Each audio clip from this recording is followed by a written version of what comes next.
Good afternoon. What a day. This is a monumental day. This is a world premiere of Pastoral CPD in the visual.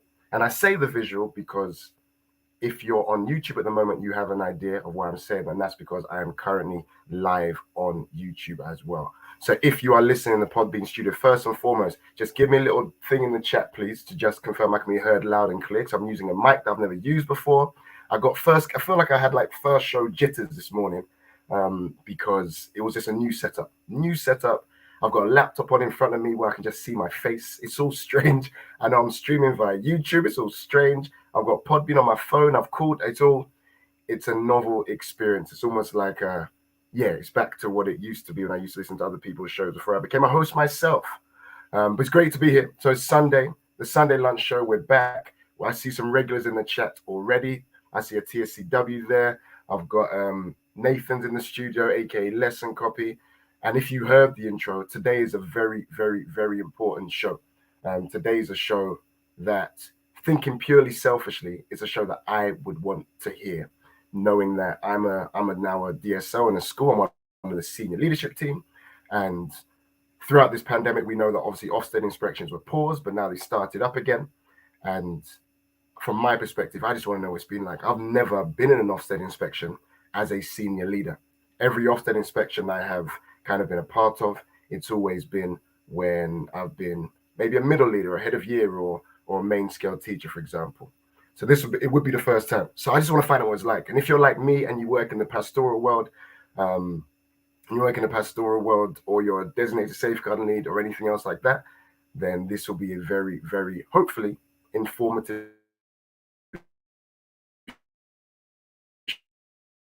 show for you to me and to watch Pete when he joins in a moment. If you want to watch us live, if you want to make it more real, then you need to head to YouTube.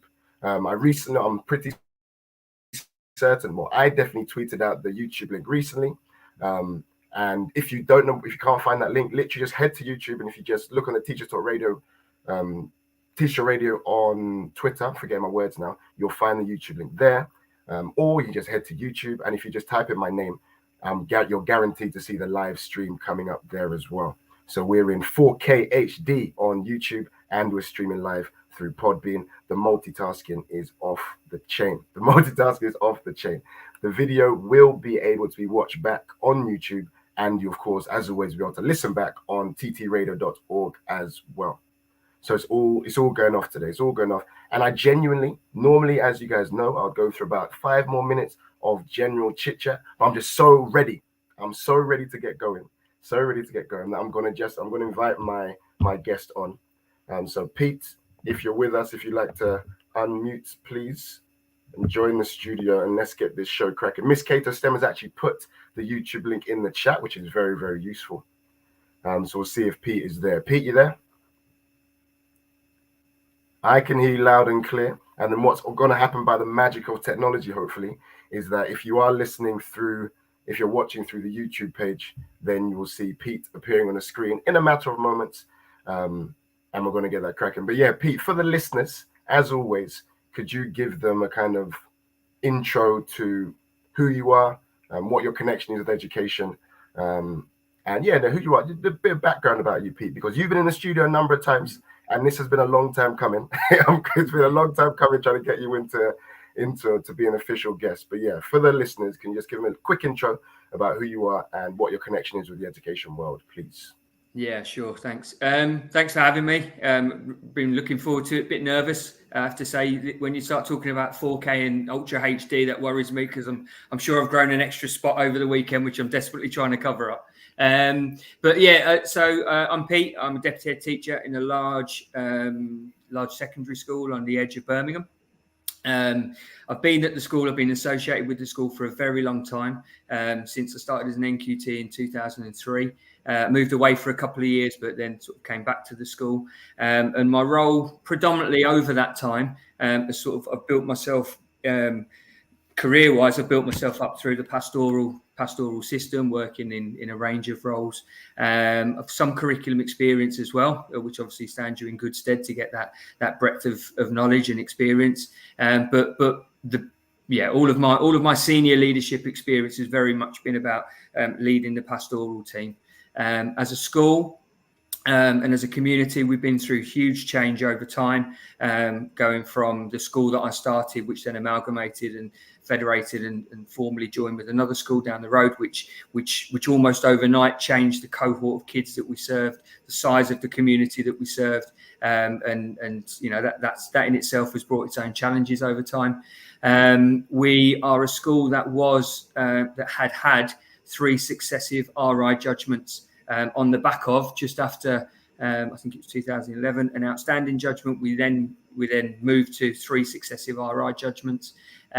So the Ofsted visit that we had in October, and I'll talk a little bit more about it in a while, was really critical for us. So our preparation was quite long. Nothing that people can't do on a day-to-day basis in terms of managing preparing for it, but we were well overdue. So when they finally called us just before Christmas, we were ready, definitely ready. Yeah, so that was gonna be my first question. Did you predict? Did your leadership team have an inkling that once you heard that Ofsted were they in the? I know sometimes Ofsted can kind of be in the area, which means maybe some schools in the local area or the locality might have been Ofsted recently, and then you might get the whiff of, oh, maybe our time is coming. Did you have that kind of sense in the build-up? Yeah, we were actually due in that sense of the word. You try and get a rough idea of when you're likely to be seen within the window. So we were due, we believed, from December 2019 onwards. So obviously you've got that period of a few months in between December 19, where we were expecting a call any day. Then the pandemic kicked in. And obviously then things were shelved. We thought it was likely because during the course of last academic year, when inspections restarted again in their different guises, we actually had 3 different Ofsted experiences last year. So we had the initial, I think they called them visits or remote visits. They didn't call them inspections in the autumn term of 2021, which was all done remotely. We then had a remote inspection looking at our remote learning and what was happening there. And then in July of last year, we then had a Section 8 monitoring visit, a physical visit into school. So we had 3 separate Ofsted experiences last year, which made us think that as a 3 times RI school, we were likely to get our Section 5 inspection at any point in the autumn term, really. And then it came just before the very end of it. Yeah. So let's rewind the clock. Let's get into the mindset of Pete and the rest of the team. So when that call came in on, what did you say? You said it was December time. Yeah. What was your initial reaction? My initial reaction, I was in quite a curious situation. One of the first times I'd sort of engaged with you in the show, Kalil, I was in Ireland at the time. Unfortunately, a member of the family, my dad, had been quite poorly, so I had to drop everything and go over. And just hours before I was due to come back, the dreaded COVID lurgy hit me. So I was then self-isolating over in Ireland. I was due to come back on the Tuesday morning, and then I was just sat on the bed quarantining like a good boy, as I should have been, at my parents', with mum and dad really looking after me, keeping me plied with bacon sandwiches and all sorts. But I was sat on the bed just doing a bit of administrative housekeeping, really. Just working through some of my concerns and some of the things that have been going on while I was over in Ireland. And I got a message pinged up on my phone from the head teacher at 1:45 in the afternoon, saying, basically Ofsted have called. And it just sent me into a spin because I couldn't believe it. We're used to getting the call at, maybe 11, between sort of 11 and 12. I couldn't work out why it had happened so late in the day. And the reason why was because there'd been an issue with the outgoing telephone system from Ofsted. So we had very little time as a leadership team, as a school, to prepare ourselves for a 2-day inspection starting the following morning. And at that point, it was one of those things where you rely on your instincts, you rely on your systems, and you rely on what you've already got prepared and ready. And because we were expecting an inspection in 2019, I think it's fair to say we were all ready as a school. And I won't talk too much about this, but I think it's really important. We were all ready as a leadership team for the curriculum focus. I don't think I can understate just how much of, or overstate, sorry, just how much of a focus there is on the curriculum with the new framework. It's absolutely central to everything that goes on.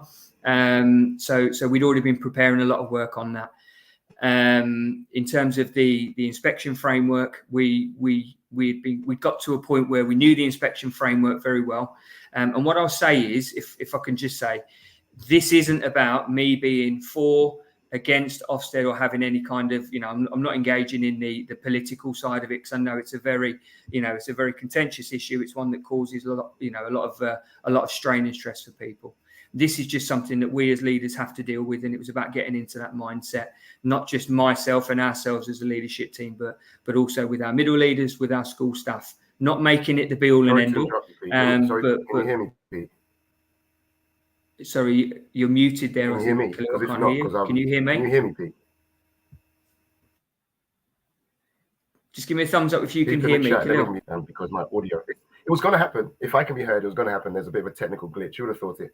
So if I can't be heard in the chat, then it means there's an issue with my mic. So people in the chat, let me know if I can be heard. Okay, so messages, Kalil, just saying that people can't hear you, but they can hear me.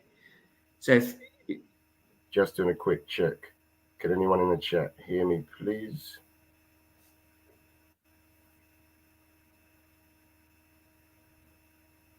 I feel like I've either been my Wi-Fi. I've got Wi-Fi issues, so if I can be heard.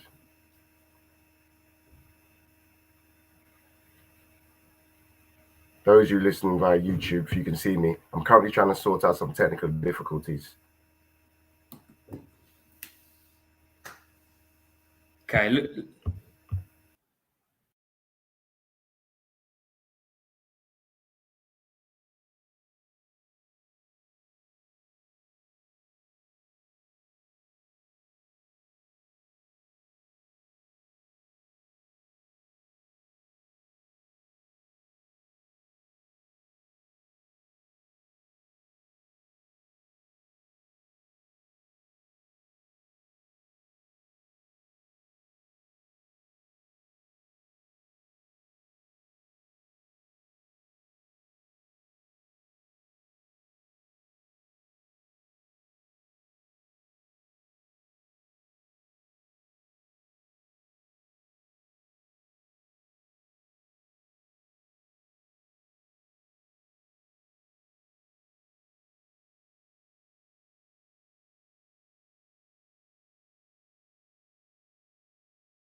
Just to give you a little bit of a flavour on that, we have around 81 different languages which we have as clusters, first languages spoken in the home. So we do teach a very diverse community. That in itself brings up a lot of issues and things that we work through on a day-to-day basis to support our kids. And I think it's fair to say historically, previous inspections and such like have identified that as a school we've got and we've had a very supportive and nurturing approach to educating our young people, which is something that we've always been very proud of. But obviously Ofsted are looking for certain things to complement that and to work alongside that. I can see that Kalil is live and he's come back in. Yep, can hear you, Kalil, I think. Yes. There we go. Who would have thought? Who would have thought? I predicted it. It was going to happen. I don't know. My prediction is because we've got a little Wi-Fi extender in the hallway, and all it takes is my son to walk past it and have a little brush of the Wi-Fi extender, and he can knock it off a little bit killed. So I lost Wi-Fi connection on my phone, which kicked me out of the pod, which meant I was talking to myself, and you were talking for ages. I was watching you speak, and I couldn't hear a thing, and then. I don't know when I'm going to listen back to this and find out how it sounded. But the last bit, this is a problem now because I went into kind of like technical troubleshooting mode. I'm going to predict, Pete, that you just held down the fort and just continued. That's what I'm going to predict. Something like that. I kept talking. I just kept talking. I could see you mouthing something at me, Kalil. I couldn't hear you, so I just carried on. I just tried to give everyone knows more. Go on. I was just going to say, I was just trying to give a little bit of more context about our school in terms of the level of PP that we serve, and also the EAL needs of our students. We've got about 81 languages spoken in the home in terms of our school community. So it just adds to that diversity, and just trying to give people a bit of a flavour of it. Yeah. What I know now that has happened, I've just had some minute. So I'm glad I didn't say anything that's like a bit unprofessional. So I was heard on Twitter, and I probably would be heard on the stream, but then it was probably a lot of me going, technical difficulties. Right, let's get into this because we've got the context, and now let's get into kind of the nitty gritty. So you were virtual, so that kind of puts a different spin on it. But I'm obviously part of the leadership team. You would have found out what Ofsted were doing in the building throughout that first day, even though you may not have seen it firsthand because you were virtual. What were they doing on that first day in school? So first day was very much about curriculum deep dives, and they went in and carried out the work that they needed to do within the different faculties that they saw. I've already mentioned about the curriculum focus with inspections, and you know, it's something that we were prepared for, and I think we knew what was likely to happen. There's a lot of feedback on it you get from other schools, and the kinds of questions that you work through and expect. I think probably what was just confirmed to us on that day was just the role of everybody within the school community. So as a leader, you said something earlier, Kalil, about, you know, I was just talking, and that's what I do, and that's probably been the approach I've always taken. You know, particularly in Ofsted inspections, I almost try and talk inspectors into submission and just give them, you know, everything about our school and almost the narrative, the journey that we've been through. And previously that's probably been enough and has done the job. But now it's very much about, okay, listening to what the senior leaders are saying, but then just getting out there. And we've heard the phrase triangulation, you know, many times over many years. But actually, you know, the curriculum deep dives are clearly not just curriculum deep dives. You know, there's far more student conversations that happen within that process. We're talking to the kids about their learning, their books, you know, what's going on in the classroom, but they will take every opportunity to ask the safeguarding questions, to ask about the key personnel within the school, to really get under the skin of, is there a culture of safeguarding in this particular school? You know, and that also goes with the staff as well. I'd heard some horror stories prior to it, you know, about asking very difficult questions of different members of staff. But actually what I found was they came back to the safeguarding meeting, which incidentally took place on the second day, already with a picture of what level of involvement, you know, the wider school community have with safeguarding.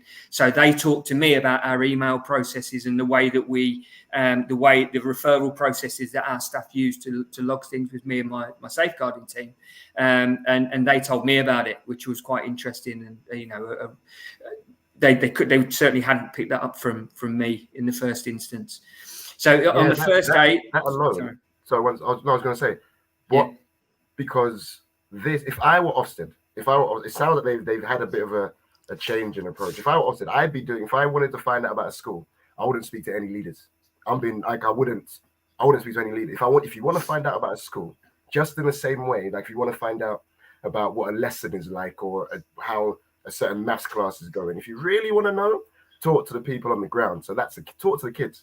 And it sounds as though from seeing loads of stuff on Twitter about people's feedback about recent Ofsted inspections, they've flicked that switch. But then I say this again because I've never been SLT before like these kind of most recent years. But it does seem like they're realizing, hold on, talking to leaders is one thing, but leaders are people in the know, and we know what they want to hear. But Ofsted are probably saying now, do you know what? No, let's talk to people that actually really know what's going on. And let's also talk to people who are likely to be more honest. Who's most honest in that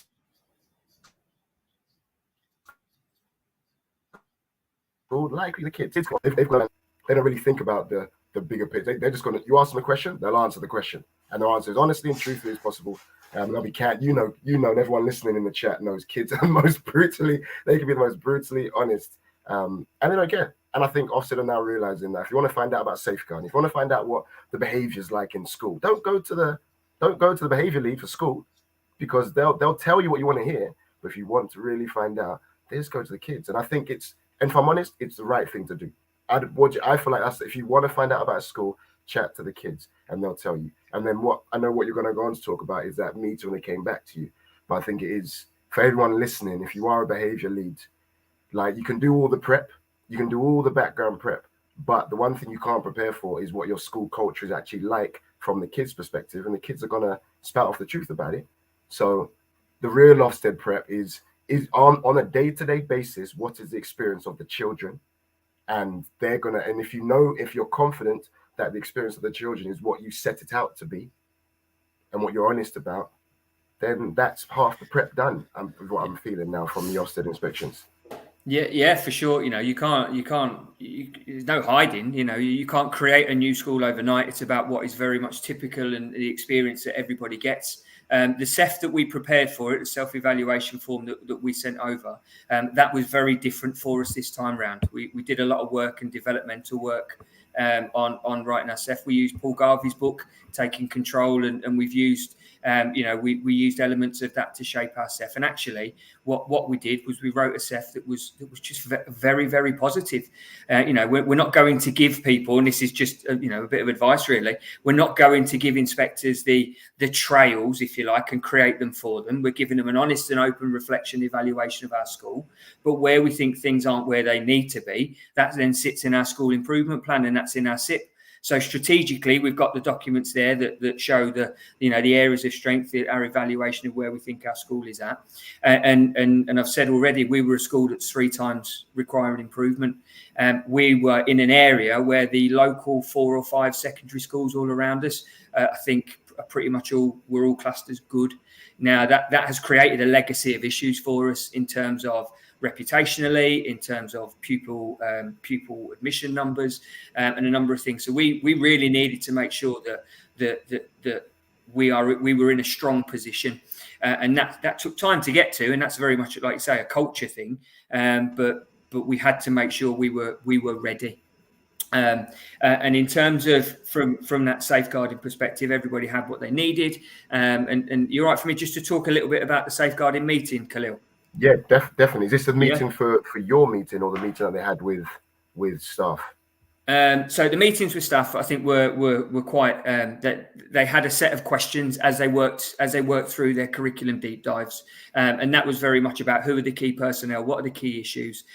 As you probably won't be surprised to know, there was a focus on sexual violence and sexual harassment, and asking questions about training that staff have had on that, which was something which was something we were covered on. So on the first day, they carried out the single central record meeting. That was then followed by a meeting about a very brief one, but that was where they asked for the information about all students that have gone off roll. So I think they asked for the previous academic year and this current academic year. So we sort of went back a year and a term, and we were able to produce. We had all of the information on kids that have gone off roll. And I've already talked to you about the number of EAL students that we've got, the community languages that we deal with. We have a very transient community. We get lots of international new arrivals that come in, and then families that will move around the area. So we've got to absolutely make sure we've got that information to hand. We know where every single student is going, and all appropriate protocols are followed. So it wasn't quite a brief meeting, but they wanted to see that information. They took that information away with them to have a look at and obviously go over. They then went away and did it. That with you, that meeting? That wasn't with me, because I wasn't physically in the building. I couldn't be present for the single central record discussion at that time. So one of I worked with 2 fantastic assistant head teachers as part of my team, and one of those was in that meeting with the inspector, and was able to just talk through that. But for every student that went off roll, there was a destination, and obviously there was nothing. They were looking for off rolling clearly, and an alternative provision is something which they did go into. It's something that we use. They did go into it in quite some detail as well in the attendance meeting, about how we follow up, how we monitor, how we make sure that we retain safeguarding responsibility when kids are off site at AP venues, and everything that goes with that. I'll come on to that in a little while. From a safeguarding perspective, I then didn't see them to talk formally about safeguarding until the second day, probably around, I think it was about midday on the second day. Again, first question was about sexual violence, sexual harassment. What have we done as a school since the Ofsted report came out in the spring, summer of last year? We made sure all of our staff were trained very early on, and we did that in the summer term. We've always had an approach that we've taken with any incidents of sexual violence, sexual harassment. We've always been quite tight on it where it's happened. But I think the crucial thing for all leaders is to make sure that you approach it from the perspective of it happens and it can happen everywhere. Anyone that says it doesn't happen in our school is clearly going to be opening themselves up, I think, for further scrutiny. Okay. Can I just check?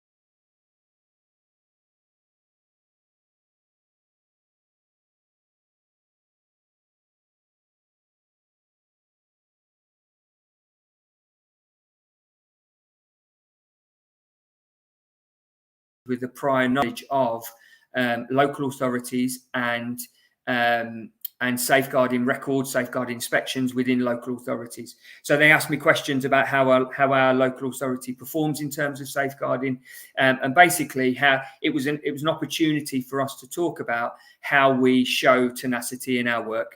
If we don't get the answers that we think we should be getting, if we're uncomfortable with decisions that are made, if we are in any way concerned about whether thresholds are met in the authorities' view, then how do we follow that up? And it's something that we take really seriously. You back, sir? I think so. I don't know what's going on with my phone Wi-Fi. Luckily, my laptop Wi-Fi is working very well. Okay. So we're back. I was listening. Yeah. Okay. To the last bit that you were talking, so feel free to continue. Okay, yeah. So just talking about how we show tenacity when we're dealing with the local authority. So things that we talked about, for example, local authority often share with us model policies for various issues. When we get it, do we just take it as read that it's accurate? What's our check-in and QA processes that we use?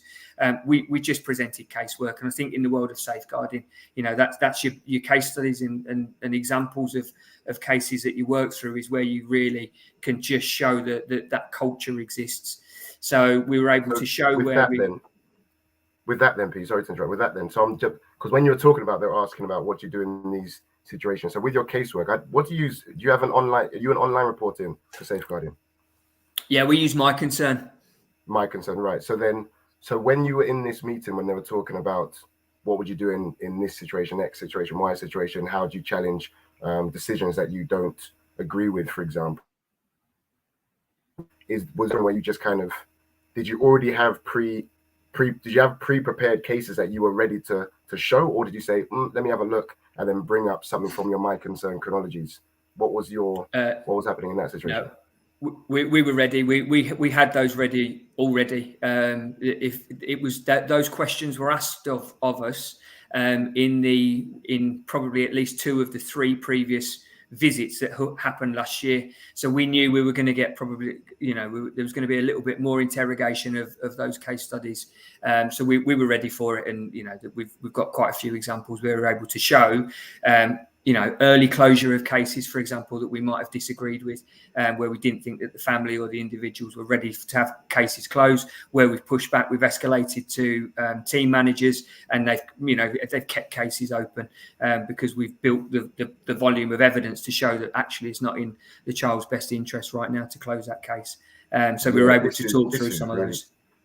This is really powerful. So anyone that's listening, so I've been in and out. I feel like I might as well change this show name. I've got to call it the Sunday Lunch Show with Pete featuring Kalil. That's what we're going to call it. So I've been in and out. But those of you that are in the studio, whether you're listening via, I think I'm on LinkedIn, I think we're on Twitter, I think we're on YouTube. This is crazy. But so if you just tuned in, this is Teach Talk Radio. This is a Sunday Lunch Show with me, Kalil Rouse. We're joined by Pete. We're talking and what the what it was like to be Ofsted inspected from a pastoral / safeguarding perspective. So, and if you are just tuning in, you can always listen back on ttradio.org/listen back. If it's your first time listening or watching Teacher Talk Radio and you want to find out more, you think, oh, this is quite interesting, then again, head to ttradio.org, or you can follow us on Twitter at ttradio2022 for more information. An abundance of shows. This is just one of many, many shows that take place throughout the weeks, throughout the days, the evenings, the afternoons, and so on and so forth. You can find loads and loads of information. If you're in the chat on Podbean and you have any questions at any point, then please just fire them into the chat. If this is an area that you're particularly interested in, want to find out more information, you've got someone who's been through an Ofsted inspection very recently. So fire the questions in and we'll kind of pick them up. And that last nugget of information, let me clear my throat, that last nugget of advice that Pete just gave. So if you are a recent pastoral or safeguarding lead, maybe like myself, and you've never been Ofsted inspected in your role, it sounds like a best practice advice is to get some case studies ready that enable you to display at hand, to be able to pull upon from your files or from your documents. Here's an example of how we dealt with sexual harassment or sexual violence in school. Here's an example of how we challenged the decision by the local authority. Here's an example of where we, through pushing back on what we'd seen from the child in school, how we got the child's case to be escalated from potentially early help up to child in need. Or here's an example of, I can't think, many, many things, but it's in your interest, if they're going to ask these kind of very, very incisive questions, they want to see the evidence, and you don't want to be in that situation where you're doing that kind of, there was that case in 2019, let me see if I can find it, because then although it may be then, the evidence may be there, it's better for you as the person being kind of spoken to in the conversation to just pull it out and say, right, here it is, and have that. That's Ofsted readiness. That is Ofsted readiness. So if you're like me and you're listening to this, I'm going to listen back to this show with my notepad in hand, and I'm going to be taking notes down myself. So I advise you to do the same if you're a pastoral or safeguarding lead, to work out how to be Ofsted ready. That was I had to just get that in there because, Pete, you're dropping an abundance of gems. So I want to just reaffirm that for the listeners. You can always listen back, get your notepad out and take some notes down if this is of particular interest to you. Cool. We'll go for another about 10 minutes or so, Pete, and then we're going to have a break for the news. So I'm going to hand back over to you to continue with what you were. Yeah, no problem. I think what I will say on that is, as a school, and I know more, often see regular tweets about CPOMs, about my concern, and and I'm sure there's other systems that people use. Moving to that electronic format for us has been, a game changer. It allows you to print very easily chronologies where you've got everything in hand, and you're able just to present that as a very concise document to an inspector to show the work that goes on. Obviously, redacting it where appropriate. And what I would say is, that work for us is ongoing day-to-day work. So sometimes it does need a little bit of tinkering with. So one of the things that myself and I've got two deputy DSLs that I work with. One of the things that we've started to do over time is we go back and do a lot of historical checks. So we will look at any previous referrals that might have gone in, previous early help cases, and and such like, and we'll go through just to make sure that actually, if there were outstanding actions that should have taken place on a particular file or a case note, because we use our we've got a big pastoral team at our school. There's lots of people working with young people and putting that input in on a day-to-day basis. Just going back and having a look to make sure that your paperwork doesn't show any dead ends, i.e., there was an anticipated action that should have happened. Has the QA taken place? Just to go back retrospectively, just to check that almost has just been finished off. So if you do use a case study as a loop, somebody doesn't come back to you and say, it says here that X, Y, or Z referral to external agency should have happened. Can you just show me what happened with that? And there wasn't any of that level of scrutiny. I'm not suggesting that there was. I just think that's good practice to make sure that all of your loose ends are tied up, and it's nothing more than that, really. Yeah, no, that's something that I'm very, very conscious of. We get an abundance of concerns that can come through. Some of them, as you know, Pete, and everyone else that's listening, if you work in the safeguarding world, you'll get some concerns that are just going to be there for evidence sake. Maybe it wasn't something that you needed to actually take some action on, but then you still need to acknowledge that they've been seen and received. But then on the other end of the spectrum, you can have the higher level concerns where you do ping them out to different members of staff to say, right, can you do a follow up with these people in the morning, please, and let me know how your conversation went, or I'm going to now do the referral to so and so. And we can get caught up in so many different things where you make the note to get the referral done. Maybe you've done the referral, as you said you were, but have you gone back into the case files on your CPOMs or your My Concerns or your EDAwares and said, referral made, here's the code, blah, blah, blah, blah, and then the trail of communication.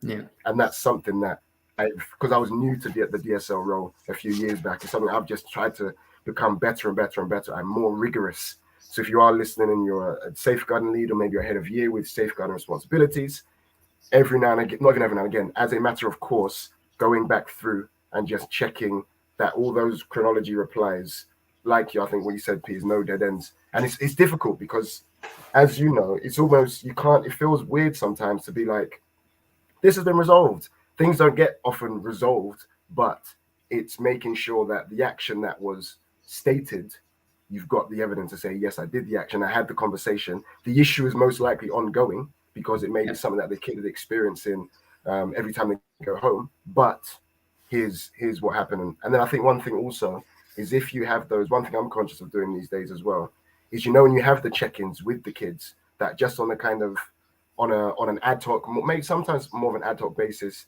or even monitoring, making sure you're noting those as well, saying, right, I had a check-in with so and so. I asked how home was. They said everything's fine. They said things are much improved. Logging that as well shows that's another a way of demonstrating, even if it's not you, if it's the head of year or a form tutor, if you can get a culture of people saying, oh, I had a chat with little Ahmed and he said, and I asked him how home was and he said, yeah, it's much better. Mum and dad are doing okay. Then noting that on is again evidence that the culture's right and that everyone's realizing it's not just the DSL's or DDSL's responsibility to check in on the kids. It's everyone's. And TSCW in the chat on that case study note was saying that they didn't have them ready and had to pull them up for the day 2 meetings, which I imagine TSCW, if you give a little bit of information, I imagine they may have had a heads up on day 1 that they wanted to see it. Did you have a heads up on day 1 that they wanted to see this stuff, Pete, or was it kind of? No, I mean, one of the things that everybody needs to have ready is a list of open cases or any referrals that have gone in. So we were able to share that. We obviously our lists of referrals that have gone in since August 2020, last year and this current year, we were able to share all of the referrals that went in. And if they then choose to dig into any of those, then that's where they may ask for particular cases. We just went in the meetings with ones that we felt best showed the depth, the quality, the rigor, and all of those things that we think, we do on a day-to-day basis in all cases. But we just took the ones in that we think best highlighted those and best showcased it. No, excellent. No, it's like was that you talking? Would you hard copy folder as opposed to would you print in a hard copy folder?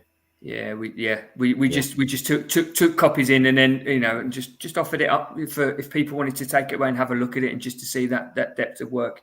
We were able to talk them through it. I wasn't physically there, but we were able to talk them through a particular case, the key points that had happened, the triggers, the responses, the interventions, and then sort of where it is now.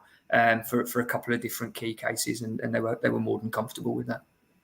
Yeah, I will say, and I haven't said this prior to now. The inspection team that we've had inspectors in previously that were very difficult and made it a very difficult experience. And I have said this before: the inspectors themselves were very amenable, very just handled it in the right way. I can't put it any more bluntly than that. Really, it was not a daunting experience sitting down with them. They were very easy to talk to and seemed to work with us throughout the process, which was positive. I expect the rigor, but I also expect it to be done in the right way. Indeed, that's the thing, isn't it? I guess there's a lot of. We're not going to get into a massive Ofsted debate or anything like that, but as you know, and anyone listening, everyone has a lot of opinions on Ofsted, and I imagine. And again, because I've not really had that much first-hand leadership experience of it, but the way that the interaction is managed, that sends a message. Is it a working with you inspection? Is it we're just here to work out what you need support with, and then show us what you're doing, and we're going to identify areas of development. or is it we're going to come in and we're going to look at what you're doing wrong and what you're doing well, and then we're going to be quite incisive and maybe not as supportive. So I don't know I don't know enough about Ofsted to start passing judgments on what their approach is specifically, but I'm glad to hear that when you did have the meetings, it felt as though they were there to listen, and they were there to say, okay, show me an example of this, show me an example of that, as opposed to a bit felt like you were being I guess scrutiny is the right word, but you can be scrutinized in a formative way, or you can be scrutinized in a kind of a way where they're just trying to get to a judgment, as opposed to we're trying to help you. Everyone, all this Ofsted debate is people want a body, and me included, want a body that comes in, tells you more about your school than you knew sometimes, and then identifies key high leverage areas for development that maybe you didn't realize, and then they work with you, as opposed to we're here to give you a judgment, and this judgment is the main reason why we're here. So hopefully Ofsted are maybe taking a nuanced approach. I don't know. I've not experienced one yet. It will come. I'm sure it will come. Just a couple more points from me, which I think overlap and they're ones for people to know. I don't. So one of my assistant head teachers, she leads on all of our personal development provision, which covers SMSC and enrichment. And enrichment was a big thing for them. They wanted to know about that, not directly linked to safeguarding, but they were very keen on what we do outside of the, just a specific lesson by lesson delivery in school. But what they wanted to talk to us about in the safeguarding world from a contextual basis is, what are the issues that we've got within our local area, and how do we challenge and do we deal with that, and how does that then cross over into the day-to-day delivery within curriculum areas, within form time activities, and how do we monitor that the right themes are being delivered day in, day out, and then moving on from that a step, how then do we ensure that staff have got the appropriate training on those issues, and how do we make sure that staff are skilled in being able to identify and refer where they need to. So I made sure, again, it's something that I just went in with a 2-year training plan. So, covering the start of last academic year, moving through to the end of this academic year, all of the different themes. This is how we've delivered training. And a lot of it is done remotely now, obviously, because of the advent of the team style delivery, or whichever platform people use, and using those kinds of approaches. But I was able to, to really illustrate across each of the different safeguarding themes, and we know them all, but really being able to show how we address it, not just always face-to-face delivery, not just always video delivery, but it could be email bulletins, it could be resources that we the websites that we find. Myself and my team, we often talk about some of the TV shows that we watch, or films we might have seen, like the County Lines film, for example, those sorts of things, and really just exploring different ways to bring themes alive, and that kind of thing just gets factored into that training plan. So we were able to sort of cover it both from specific safeguarding materials, the wider PSHE, personal development type themes, and supporting young people to keep safe in and outside of the school building, and then how we support everybody with that, and including our parents as well, because we were able to talk about some of the things we do, some of the things that we share with online safety. So just having, for example, what we do quite often, or a couple of times a year, I send out a series of safeguarding text messages to parents over the course of a week to 10 days. So we do a series of texts, signposting them to different links. We use the Bitly website just to shorten them. You can monitor the number of clicks. So I'm able to show, here are the themes that our parents buy into. So County Lines, criminal exploitation is one of the highest number of, one of the themes where we get the highest number of click rates. And I know that TSCW has put a comment on there on the chat about peer-on-peer abuse. So our parents will often talk about bullying, and it's something I'll come back to in a little while. Our parents will often talk about bullying, but actually when we share materials on bullying, it isn't something that they click on a great deal. So I think it's something that only affects you when you want to talk about it, if that makes sense, if you think that your child is being wronged. So it's quite interesting, but being able to share that engagement with parents seemed to be well received. No, definitely. Yeah, and just to clarify on what TSCW did say in the chat. So TSCW has said that then Ofsted wanted to see the evidence and not just have the chat about them. especially after some unclear responses in People Voice. We had to pull evidence on where we had dealt with peer-on-peer bullying and one other as well.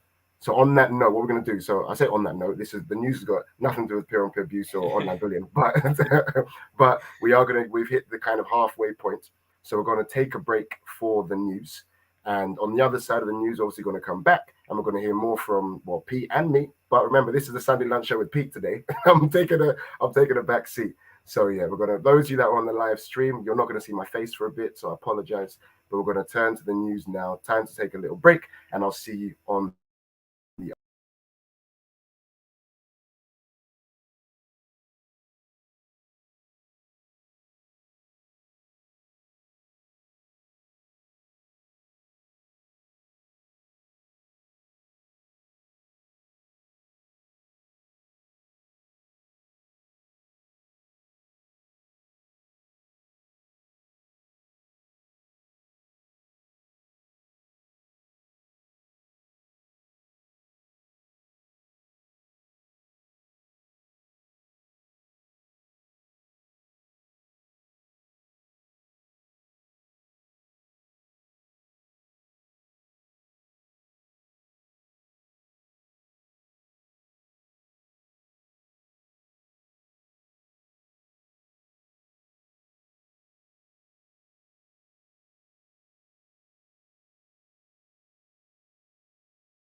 Welcome, welcome, welcome. I know I can hear the intro still going, but I can see myself on the screen, so I'm going to just start talking. Welcome back, guys. If you wonder why I'm talking about the screen, it's because we're also streaming live. So if you're not aware or you weren't here at the beginning of the show, we're of course streaming through Podbean. But of course, I think you can find us on Twitter. You can find us currently streaming live on YouTube, streaming live on LinkedIn. We're taking over the Edu Twitter airwaves on multiple platforms for a very, very powerful and important show. For anyone who's just wondering what offset inspections are like these days, but also more pertinently, for anyone who's a lead in school over maybe pastoral or safeguarding, and we're just finding out about what it was like to be offset inspected when you oversee that area. And as I said in the intro, we're joined by Pete, who's still, of course, here in the live studio. This is pretty much his show. I've taken a back seat today because he's got all the nuggets of information and the wisdom. And if you're like me and you want to listen back and you want to find out what Pete spoke about before, you want to take some notes, then you can always listen back if you head to www.ttradio.org/listen back. And then you can just find all of our shows there, including this one. They also become podcasts on Podbean. You can listen back that way. There's multiple ways. All information can be found on ttradio.org, or you can head to our Twitter at ttradio2022. Cool. Pete, I saw you mention in the chat because TSCW prior to the news was mentioning the People Voice. I don't know if you're going to talk about the People Voice now or maybe later, but I know that was something that they did throughout the inspection. That was also quite informative for Ofsted, but also threw up a few hurdles for you to kind of overcome as leaders. So I'll leave your chronology to you, but I know that's something that you're going to come to later. So TSCW, thank you for that comment in the chat. Yeah, I'm happy to pick that up now. So as part of the obviously the experience, the student voice experience, the inspectors have been around and about the site talking to our young people sort of on the corridor, in lessons when they were in doing their observations and everything that goes with that. But they specifically asked us at the start of day one for a list of students for their student panel. And what they wanted was a group of students that had been, to use their phrase, had been subject to sanctions. And it was left as open as that. So we provided a list of students that had been subject to sanctions, and we didn't take anything off the table. We didn't limit anything, and it was very much left to us in terms of what we would put on the list. They then went through that list and chose a number of students at random, it appeared. It so happens we've all got those students, the ones that you wouldn't want an inspector necessarily to speak about, and they managed to choose, I think, 6 of them, or at least 5 of the 6 students were students that had been subject to high tariff sanctions, and weren't always the ones most likely to engage in school life fully. So I think just to put it as simply really as probably I can, a couple of the kids saw it as an opportunity to settle some scores, and went in and told some things to the inspectors that we weren't necessarily true. And that created some work for us. It wasn't anything that was insurmountable. I've got to say, probably the biggest challenge that I had was taming and calming the team of heads of years. When I sort of met with them and debriefed them at the end of of day one, because once they got wind that some of these comments had been made, they were pretty enraged. Yeah, they were. Do you know what? I can picture it. All the teachers in the room. Can you imagine? Put yourself in this situation where Ofsted are coming in, and we're not going to shy away. We all work in education. There are always going to be kids who've had a rougher ride in school for numerous reasons, but they've maybe they're the people who might have ended up in internal exclusion more. So it might have been externally excluded or suspended, for example, or maybe they're in detention a lot. They've gone up, they hold a lot of grudges, and they're human, so they do that. And then if you imagine that the big Ofsted come in and they sit down, round table talk with these pupils, I know how I would have taken that. And I think, they do. Human beings, kids, you use the phrase settle some scores, they would.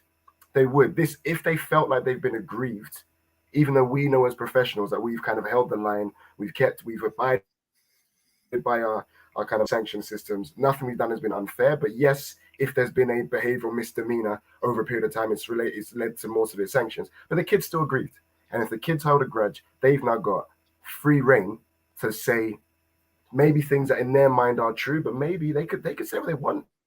And then what would happen? Then of course, Ofsted are, I imagine, they're intuitive enough to know that this will be the case, but it will create a path for Ofsted to say, oh, right, interesting. So and so saying that this is an issue at school or this isn't dealt with correctly. There, I imagine, Pete, that's then created a bit of a trail for Ofsted to come back and say, Kalil, I've lost your sound again. Is that the case? I've lost your sound there, mate. Are you there, Kalil? I'm here. I can hear you. Can you hear me? Yeah. Candy, you dropped out just for a second. Basically what happened was the as part of the KIP process, the keeping in touch process, the lead inspector spoke to the head and said, look, we've just done the pupil forum. This is what they've said. And gave us some of the information. And similar to TSCW, it was also centered around the issue of bullying. So what we did was we just pulled together, when I met with the heads of years at the end of day one, we just had to pull together our records. And again, it just comes back to similar to the safeguarding meeting about the strength of your record keeping, and just making sure that everything is logged, all the follow-up is there. So we were able, obviously there've been questions around discriminatory behaviour as part of safeguarding, and just as part of the wider culture of the school, how we address these sorts of things. We do lots of work on it, like lots of people do. But it was very specifically about, okay, show us your bullying logs, show us your trends of data. We report that to governors every term. There's no issue there. I've got the summary data, here are each of the individual cases where we've identified that we think bullying has occurred, may have occurred, and that also sort of goes back to the discussion last week on your show, Kalil, about these one-off behaviours. We include those as well. This was the response that we put in place, and the inspection team actually pulled together a separate meeting to address these issues that were raised by the students in that forum. There was a couple of different other threads that he wanted to know about as well, the lead inspector, and we were able to give him everything that he needed, and he was more than reassured that we had a handle on things and that things were covered. What they did as a follow-up to that, because they were very open about the fact that we can't just assume that this is a group of unhappy students that are just using it as a forum to vent their frustration. We've got to follow up on it. It is a piece of evidence as part of our inspection. So therefore, we've got to go through the process of seeking out the evidence to either confirm what they're saying or to confirm otherwise. So they made a point of going out at break time and lunchtime on the second day and actively seeking out, as an inspection team, all of them were out, all of them were speaking at break and lunchtime to students on the playground, in the canteen, everywhere they possibly could, just to find out the students' perspectives on how safe we are as a school, on whether bullying happens, and obviously that age-old question, because I think we would all recognise that bullying does happen in all areas of society, but if it does happen, is it picked up? Is it dealt with swiftly and effectively? And unfortunately, we were able to reassure the team that it was. So that certainly did create a trail that we could have done without, and I certainly could have done without it when I was sat in a different country at the end of on the other side of a laptop screen. But it was something that we overcame, and we got to where we needed to be. Yeah, no, I'm glad. Well, it's again, I sound glad. It's one of those things where it's as I said at the beginning of the show. If all the kind of the small, not I say small, if the culture and the systems have been there from the start, and it's not a case of, now let's start recording incidents. If you've been doing it, then it shouldn't be a problem. I think one thing that is quite important for anyone that's listening, if you're kind of a head of year or pastoral lead or whatever else, yes, I think it's important to, of course, document the outcomes.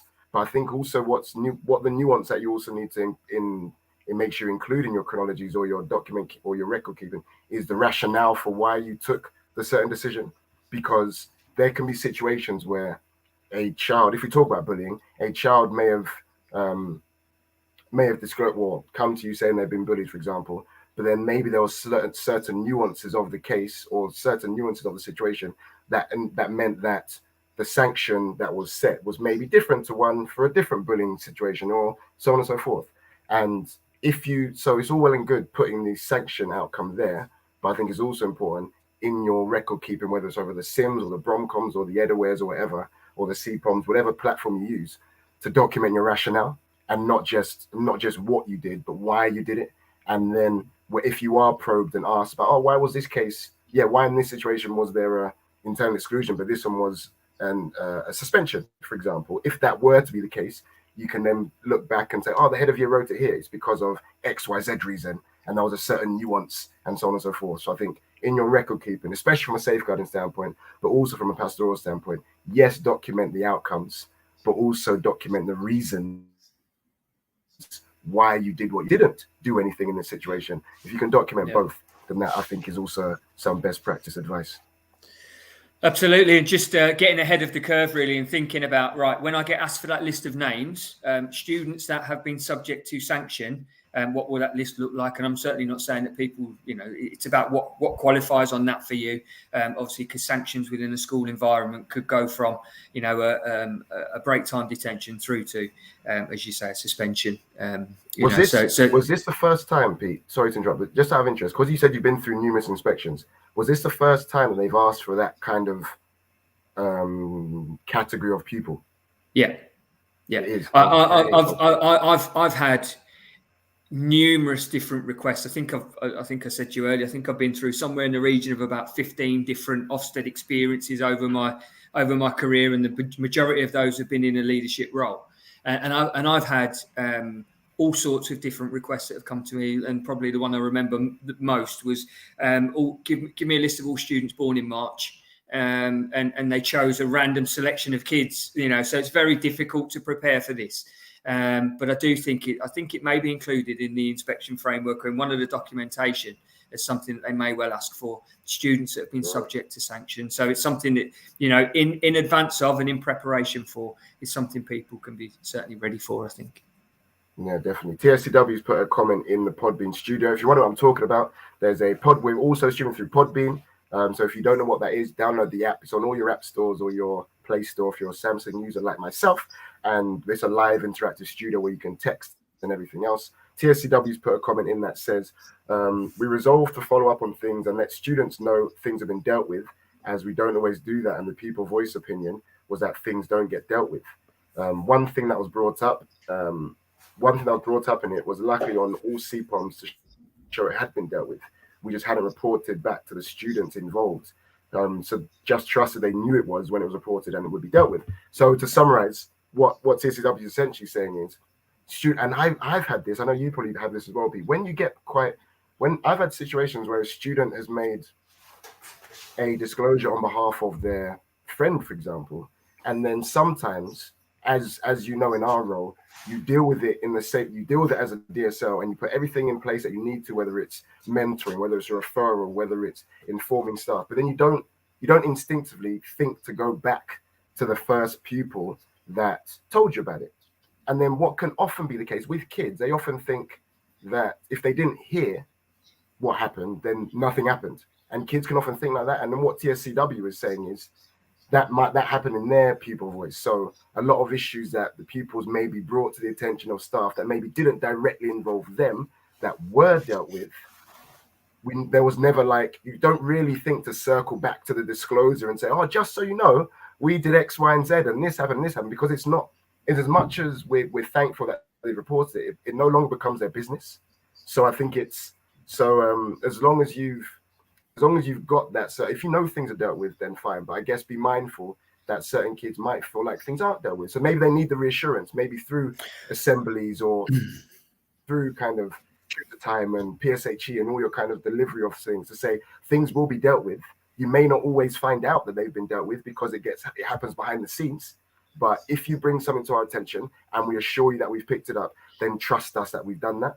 And that may need to be another level of information you disseminate to your young people, so that if they are asked the question, they say, oh, yes, we report it. And then the school assures us that they are dealt with. That's a good thing for kids to say, as opposed to, yeah, I told them, but didn't hear anything back. You know what I mean? So I guess that's another thing. And I think, yeah, I think it's fair to say, obviously that moment within the inspection, and it's such a high, adrenaline's pumping throughout the few days that you're sort of in the lead up to it and going through it.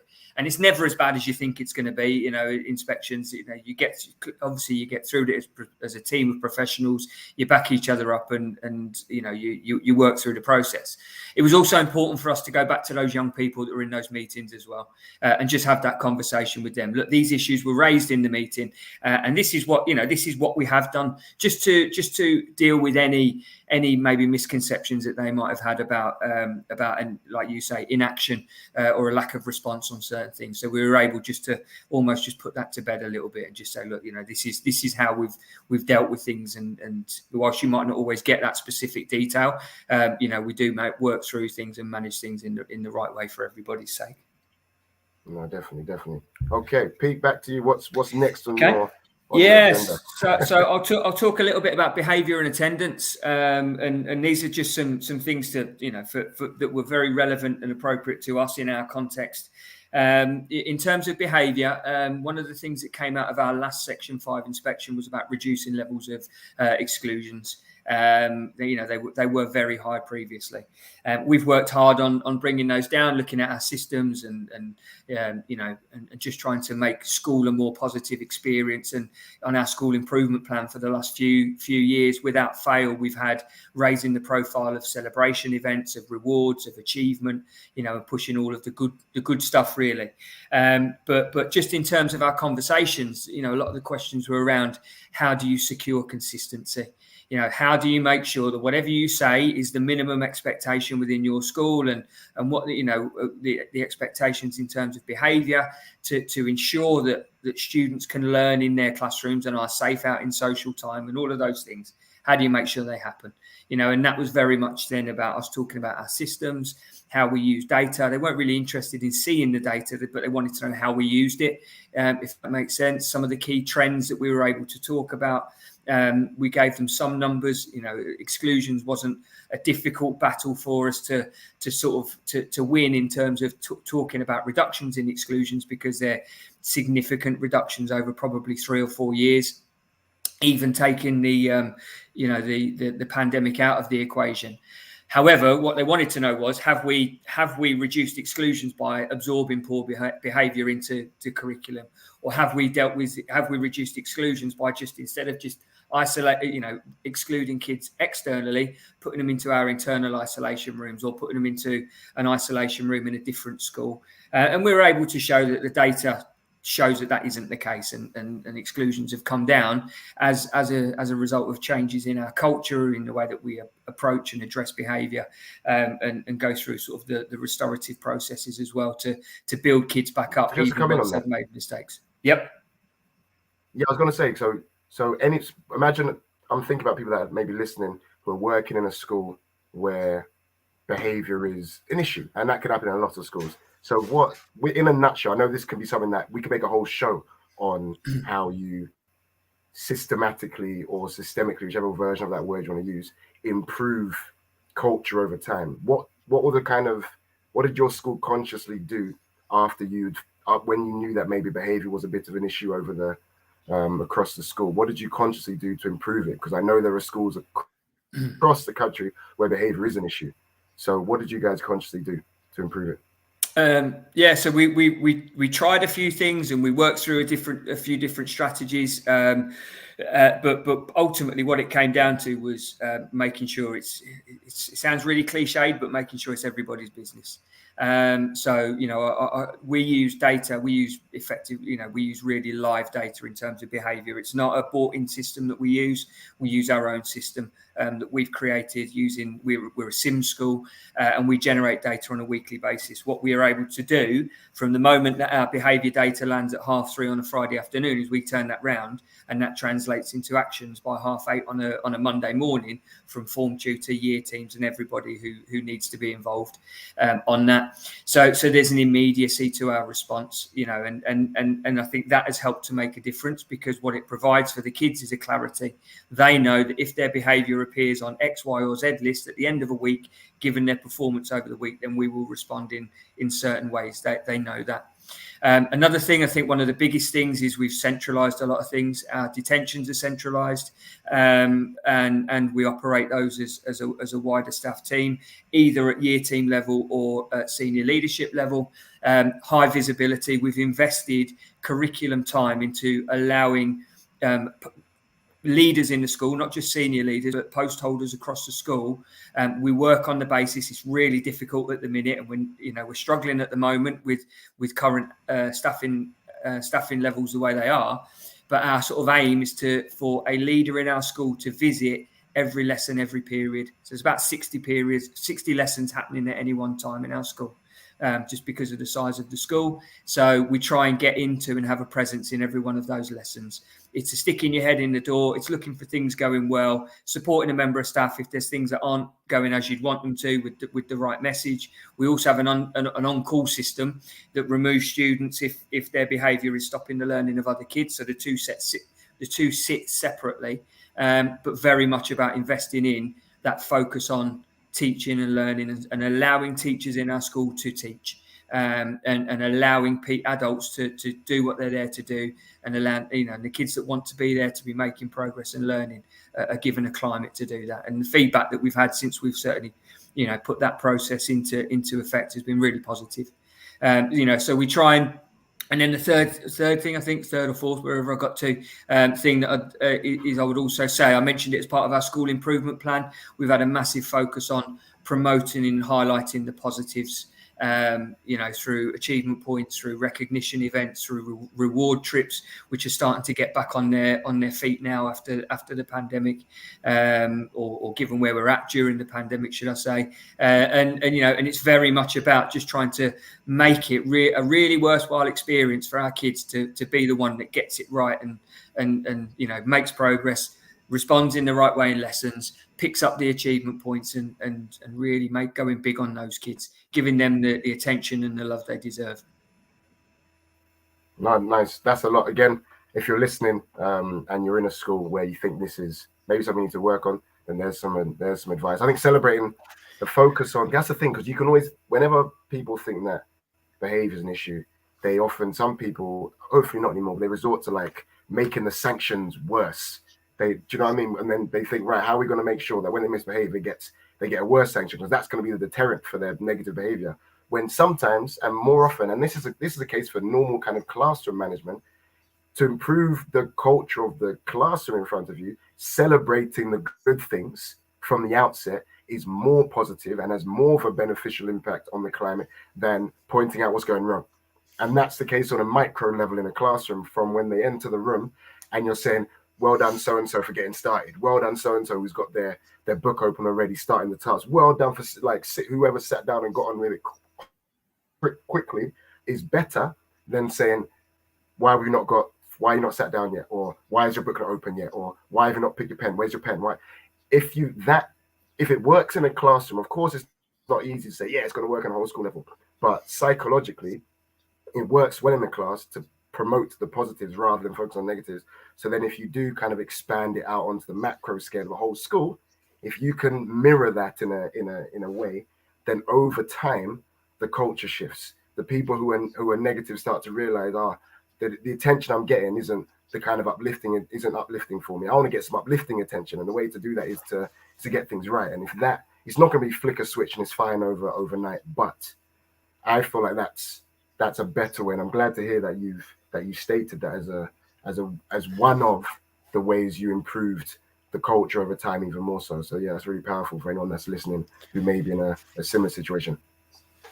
Yeah, just a note on data and not assuming that when they take this data away with them that they don't look at it. They actually requested a follow-up behaviour meeting from us, behaviour and attitudes meeting, and we weren't quite sure why. But what happened was the data that they were given about exclusions in the first meeting, we gave it to them in two formats. So we gave them a number. This is the number of exclusions we've had this year. Here they are. And they were sorted by students. You could see number of repeat offenders and such like. We gave them a second list, which was then sorted by reason. but they didn't necessarily. The inspector didn't necessarily cotton on to that, and so they came back to us the following day. And we said, "Is there a reason you need this meeting, this follow-up meeting?" He said, "Well, yeah, you told us that there was X number of exclusions last year, but actually the data you've given us would tell us that there's double that." And we said, no. You've got two lists of the same information, just filtered and sorted differently. And as soon as we told them that, they went away. They said, absolutely fine, squash the meeting. We don't need it, not a problem. But they had gone away and interrogated it and just had a look through. So it's just, just a note really, just to make sure people realise they do go away and look at it, because obviously they need that for their evidence basis for the judgments that are made. Yeah, nice. And then for this, do you know what? I say it every show, but I mean it for this show. I don't mean in previous shows, but I could talk about this. I don't want this show to end, but it's going to have to in like 8 to 10 minutes. So I know you want to talk about I don't want to talk about attendance. So what was the inspection? Yeah, and this is all set against the current, and they were very understanding of the current context. We are a school that fights very, very hard to reach the national average. So just before the pandemic landed, we were, I think if I remember rightly, we were just bang on 95% for our attendance. And for us, we have to invest a lot in it, resource-wise, capacity-wise, and in terms of our day-to-day energy as well. So things to make sure that people are ready for going into any attendance meeting, certainly in the current climate, is knowing your numbers in terms of any EHE requests. And has there been an increase in requests for students being electively home educated? Any students that have struggled to return since lockdowns, at any point during the pandemic as a result of mental health needs, and clearly, and I don't think I mentioned it in safeguarding, the huge spike in mental health needs and what we are doing as schools and educators, and in terms of multi-agency approaches to support children back into the building and when they're in the building, and obviously at home as well. And really just looking at some of the data. I shared a link on Twitter last week, and that's something that's been spoken about. The DfE are collecting attendance data fortnightly through the Explore Attendance website, where you can access it. It's fortnightly attendance bulletins where you can just capture that week's attendance data for your setting, and it covers all settings, and it's starting to now be broken down into vulnerable groups as well, in terms of students with EHCPs, free school meal kids, and others.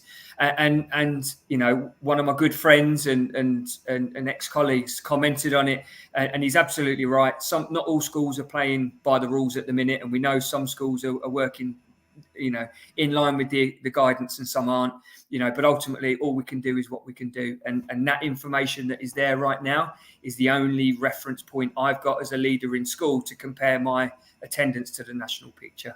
So I was able just to go through and literally go fortnight by fortnight, just get that little snapshot. This is what the national picture in secondaries in our context looks like. This is what ours looked like on that same day when the capture was taken. I presented that to the inspector, and he was more than happy with it. He just said, within the current context, current national context, you are above the national average consistently. Therefore, he was comfortable with that, and he took that away. And that was something that it's like maintenance. Just keep an eye out for the website. If people aren't familiar with it, I'd certainly recommend it, because at the minute, in the absence of any other real meaningful attendance data, it is something that people can use.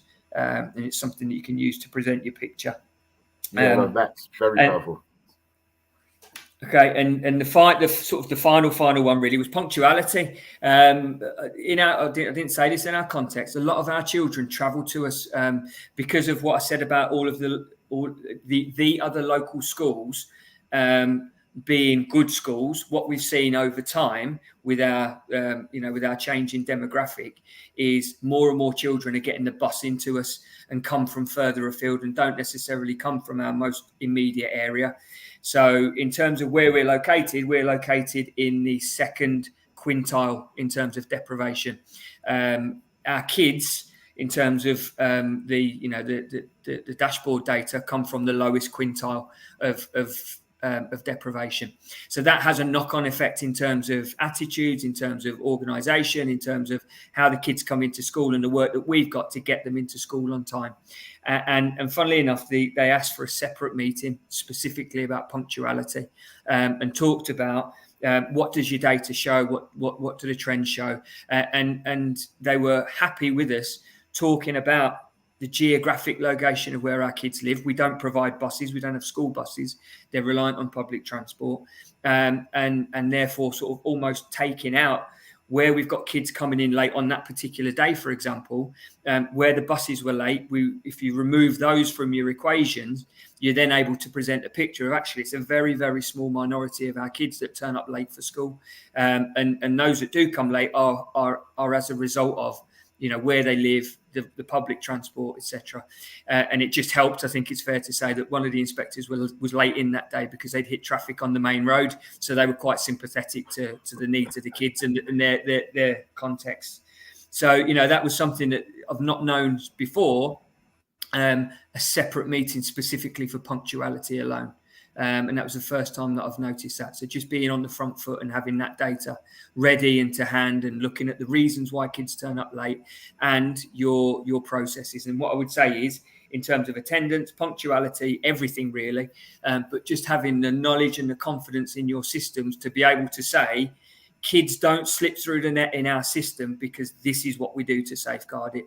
This is how we identify if attendance is dropping, if there's regular lateness, if there's changes in behaviour in and around school that might suggest underlying mental health or safeguarding needs, if we see changes in behaviour patterns, and just having the confidence to talk about those systems, I think.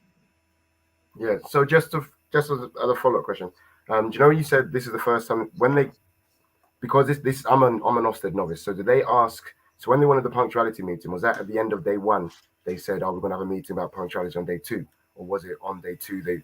How did it work logistically in terms of they'd already scheduled it in. They wanted to be on the gate with a member of staff as the kids were coming into school on day 2 to then have a follow-up meeting and discussion about what they saw and their experience of punctuality.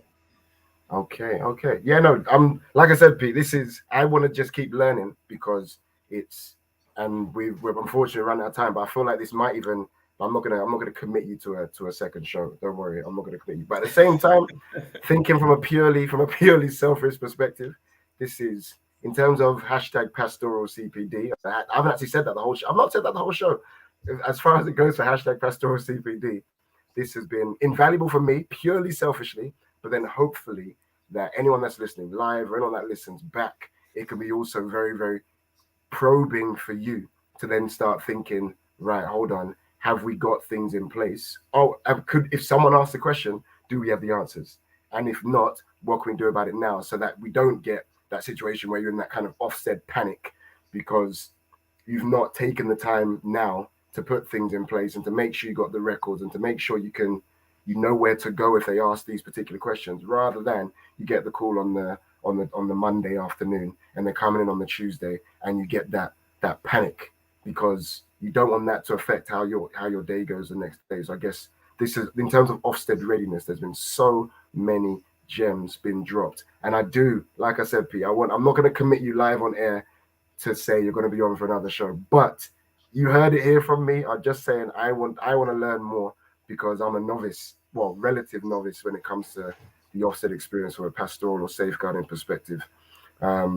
What's your last? If I'm going to put in a spot, if you have to give one piece of advice for a pastoral / safeguarding lead to be Ofsted ready, to always be Ofsted ready, I guess, because you would want, in an ideal world, you want to always be Ofsted ready, right?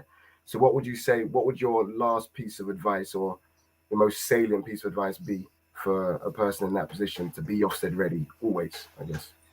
Yeah. So I'm going to give you two, and the first one I'd say is about the lead up to it, and obviously there's the other one which is the sort of in the moment in the Ofsted experience.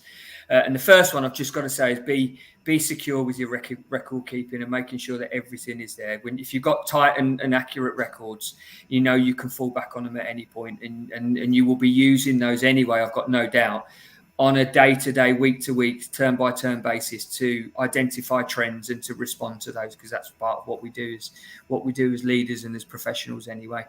The other one is very much about, and this is all just very much Ofsted focused. This isn't about what good practice looks like of doing your job. And I'm not going to tell anybody how to do their job. We all work in different contexts and we manage in different ways and work in different ways. But in terms of being Ofsted ready is knowing the framework and going into those meetings. I think I said at the very start, I'd almost talk people into submission and just try and tell them everything and, you know, give them a bit of my life story really in terms of the leadership of our area. And actually, it's not what they're looking for. You know, my experience, my more recent experiences, inspectors are sitting in front of them with the same framework that we all have access to. So if we are saying that our school we believe is a good school, know the good criteria and tailor your language in those meetings. So they just literally, they are sitting, listening for, I think, for the evidence that allows them to tick off those criteria. So don't lose sight of, this is what we're trying to give, give a specific element of, you know, respect amongst students and their peers or behavior and attitudes. Make sure your evidence targets those different criteria so you can just reassure them and then they'll go away and just speak to people about it anyway, which you've got less control over. Pete, listen, I want to applaud. Thank you so much. And anyone's in the chat or is kind of listening live, if you're watching us, had the pleasure of watching myself and Pete on YouTube or LinkedIn, everything else. I hope you are as grateful as me for this show. This was Pastoral CPD Clinic 5, I believe. So yeah, thank you, Pete. Thank you in abundance. It's been thoroughly useful. I hope you've enjoyed the chat. I've enjoyed the chat. I hope you've enjoyed the chat. And I know you'll be in the studio in later dates. I don't for future shows, everything else. But thank you to everyone that's been in the studio interacting. Thanks to everyone that's been kind of watching live. Maybe it's on LinkedIn or maybe on Twitter or YouTube, blah, blah, blah, blah. But it's been a great show. And I'll be listening back, literally. No worries, Pete. Thank you. We're going to leave it there. I'll be back on next week for another Sunday lunch show. And I hope to see or hear or see you guys in the studio with me next week. So thank you very much for tuning in, and I'll see you next time.